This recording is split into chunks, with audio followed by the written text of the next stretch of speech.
guys, welcome back to my channel. So today is my 30-week pregnancy update slash vlog. If you are new to my channel and this is the first pregnancy video that you've seen, then go ahead and click the subscribe button below so you can get notified every time I make a new video. I have an entire playlist full of pregnancy related things if you guys are pregnant yourself or if you're just interested in the topic, because it was weird. Before I got pregnant, I seriously had the urge to watch a bunch of pregnancy videos just because all of a sudden I got so interested in knowing about what happens to a woman's body when she gets pregnant, how, you know, nursing or raising a newborn is. So if you want to go ahead and take a look at the rest of the video series I have on pregnancy and motherhood, I will go ahead and link below the playlist so you can check all of those videos out. But in today's video, I wanted to talk about a few different things. So the first thing I want to talk about is symptoms that I've been having. Nothing too severe, thankfully, knock on wood. And yeah, basically all of the plans I have for the future, and I also have some questions for you guys like I do every week. So a few symptoms that you guys will probably already know of, but I want to document it anyways in these videos. But you'll already know if you watch Doug and I's vlogs, but basically I've been eating a ton, and I think I said that in my last video, and I swear I should have seen this coming because a ton of you guys told me in the comments in my second trimester and even my first trimester in those vlogs that you guys gained all your weight in your third trimester. Well, I seriously, like, that is me. It's so bad. I didn't weigh myself this week. I forgot, so I could probably do that right now, but there's no need. I'm probably around the 148 to 150 mark. But I'm not trying to stress about it too much just because a lot of you guys said, and I've read online, that you basically burn a ton of calories if you if you're breastfeeding, and I plan on doing that. Hopefully I have enough milk supply to breastfeed. That is one thing that I've been thinking about lately, but I don't know, we'll see. I'll bring you guys along the journey with me, and I really hope so because I really want to breastfeed, but we will see. I have yet to go to the doctor. I'm going tomorrow, so basically we will see if the baby's turn. You'll already know that she was not breech for a while, but she was breech, what is that word? Transverse? I don't even know. So basically she wasn't like completely up and down, she was like sideways, and I'm pretty sure she's still sideways but her head is down. Fingers crossed that's better than breech. I don't know. So she still has a lot of time to flip, so I'm not stressing about it too much. I'm wondering if my doctor is going to make me schedule my C-section in when I go to tomorrow's prenatal appointment. I'll probably try and vlog that so I can give you guys an update on it, but I am just so eager to hear what she has to say about this whole C-section issue because it's just been way too long, I swear, since I've been to the doctor. I think it's been 3 weeks and I want to go all the time, but it's again like an hour away from my apartment, so it's kind of a hassle. And tomorrow Doug and I are actually going to our first labor and delivery class, so I'm excited about that. Let's see, other symptoms that I have is again just like the random bits of nausea, which aren't like super extreme, but honestly whenever I get nausea they seriously give me like flashbacks, like horrific flashbacks to my first trimester, and it makes me never want to do this again. But I always joke with Doug because he wants, I think I said this, but he wants 2 kids back to back because him and his brother were close in age, and I'm like, easy for you to say because you seriously don't have to go through anything besides like taking care of me, which is a lot, I'll give him credit, but as far as like bodily changes, he just gets to eat more because I'm eating more. But yeah, so he wants them back to back, and I'm just like, I don't know if I could do that with another tiny infant, or not even tiny, but just like with another baby and be pregnant at the same time. I don't know. So we'll see how I react. If I'm just like so obsessed, which I have a feeling I'll be, obviously I'll be obsessed with my baby, but if I'm just over the moon and just like, I have no idea how I'll be. Maybe I'll want a second one right away, or maybe I'm like, this is too much, like raising this newborn and baby. I'll wait, so who knows. But anyways, basically I feel nauseous in the morning if I don't eat straight away, especially with the time change. I woke up at 6 and in my head I thought it was 7, so I woke up starving and I had to have Doug like rush to the kitchen to make me breakfast because I was that hungry, or else I just felt like I would dry heave or, you know, throw up or something like that. So that is not good, but it's not as bad at all in my first trimester. I can definitely say that in my third trimester, it's honestly not as bad as a lot of mothers have made it out to be, and I think this, I don't know, I might get there. Like I say, in my last few weeks I might just want to just lay in bed all day long, but I still feel really good. Like I feel as good as my second trimester or even better because I'm not like getting over the nausea. Even though I run out of energy a lot quicker, my mood is high. Like I feel happy inside, which is not what I could say for my first trimester. And yeah, I'm really motivated to do a lot of work. A lot of you guys say that I should like calm down and like not put, well, you don't say don't post as many videos, but you basically say that if I need to take a break or if I need to like rest that I should. And I honestly don't feel the need to right now. So I'm pre-filming as many videos as I can so you guys will have content when I'm a new mom, like right when my baby comes, because I just know I won't be able to do anything because I'll just be so consumed, like everyone says.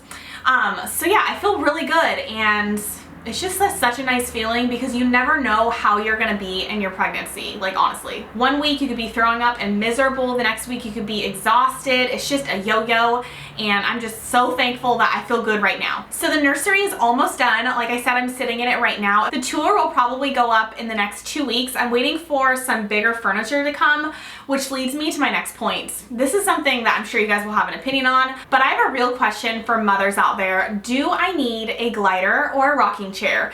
And the only reason I ask this is because you guys know, if you are mothers, they are so expensive. I don't know why. There's only one kind of glider slash rocking chair that isn't as expensive. I think it's like $250 to $300, and I found it on Target.com. I think it's Eddie Bauer.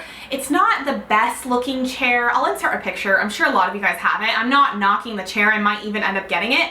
But honestly, it's not the cutest chair. You guys know my style. I like to like girl it up, glam it up a little bit, and I know it's not gonna matter because you guys are gonna laugh and be like, Hayley, it's for nursing, it's not to look cute, but I spent all this energy on my nursery, not that it's even amazing like at all, but I spent all this energy on it, and then I have to get this like not cute glider that I might not even need, and it is kind of expensive.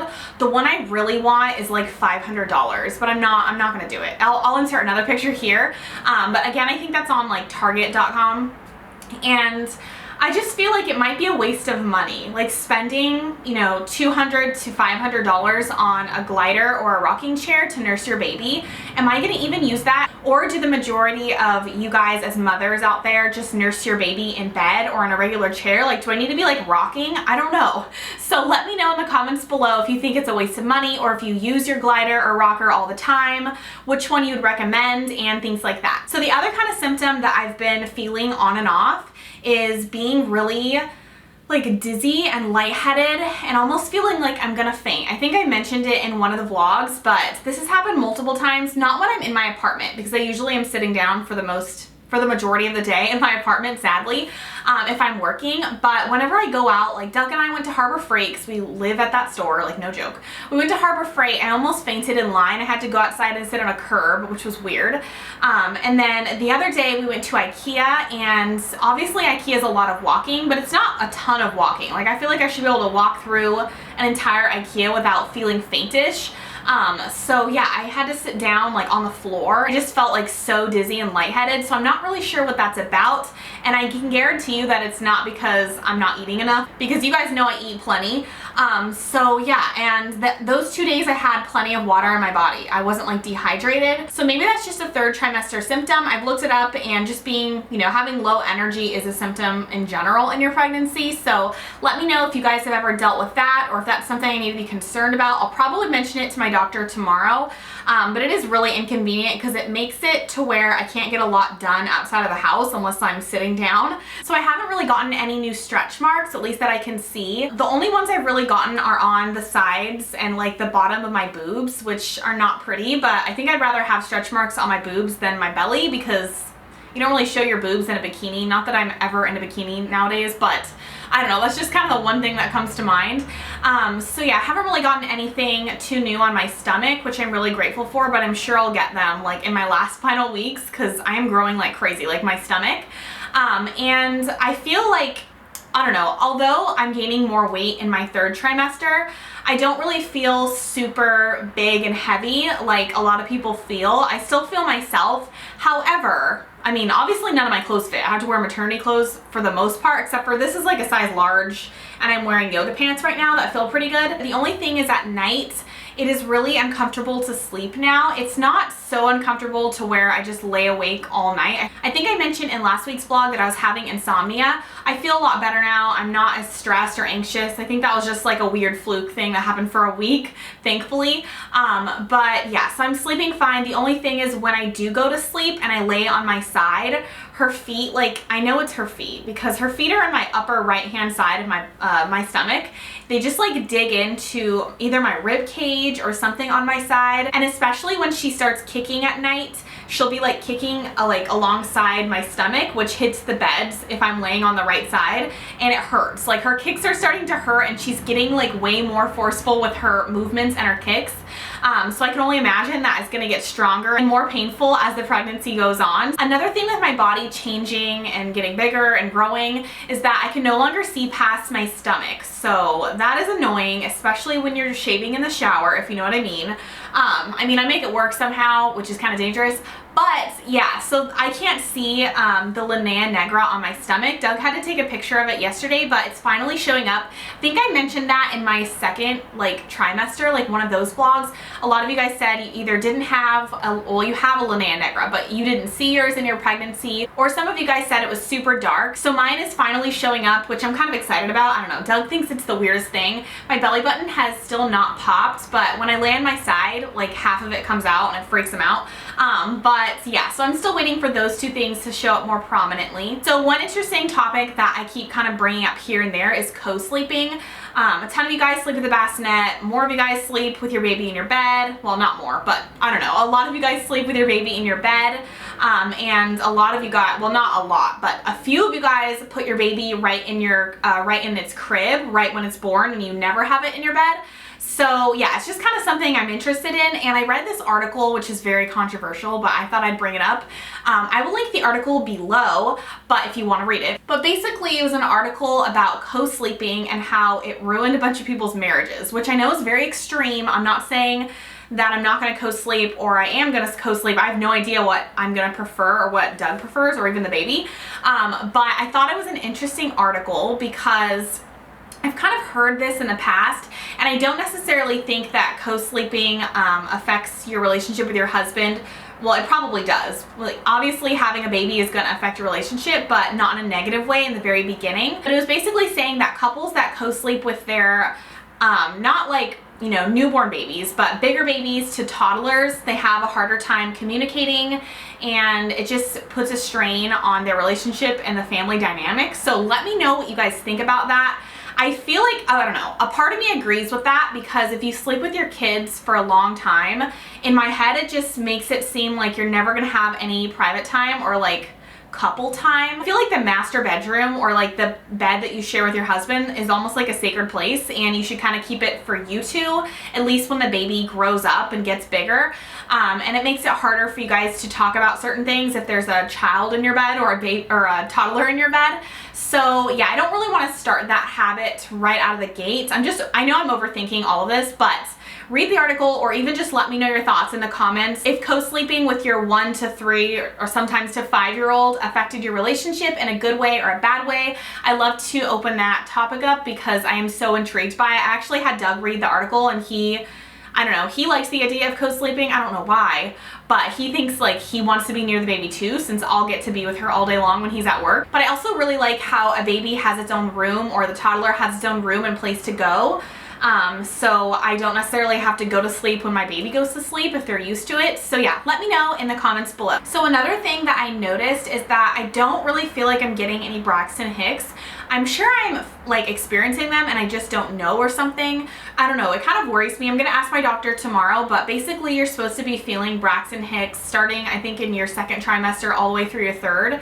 And I felt them a ton in my 2nd trimester, and once my 3rd trimester hit, I don't feel them at all. Like, the only thing I feel in my stomach is her, or my belly, is her moving around and kicking and hiccuping and just doing acrobatic moves in there. I don't feel Braxton Hicks. So let me know if you guys don't feel that in your 3rd trimester, if you do, or what's going on with that, because I feel like my body should be preparing for labor, and it's a good thing it's not preparing too early, obviously, because I don't want to premature labor. But yeah, that's kind of worrisome. So this is my stomach for 34 weeks. Yes, my stomach is white as a ghost because I don't fake tan it. And I just fake tanned like the rest of my body last night.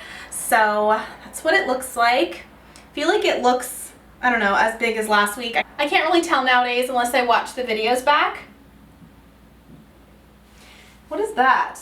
Oh, I thought that was a stretch mark, but it's just an indent from me sitting cross-legged on my chair. So that's about it for this video. Stay tuned for the nursery tour coming up and a what's in my hospital bag video. If you guys haven't already, please subscribe to my channel below and make sure to follow me on Instagram and Snapchat and all of the social media platforms if you don't already. I will leave the link to those below. So yeah, thank you guys again so much for watching, and I will see you in my next video. Bye guys.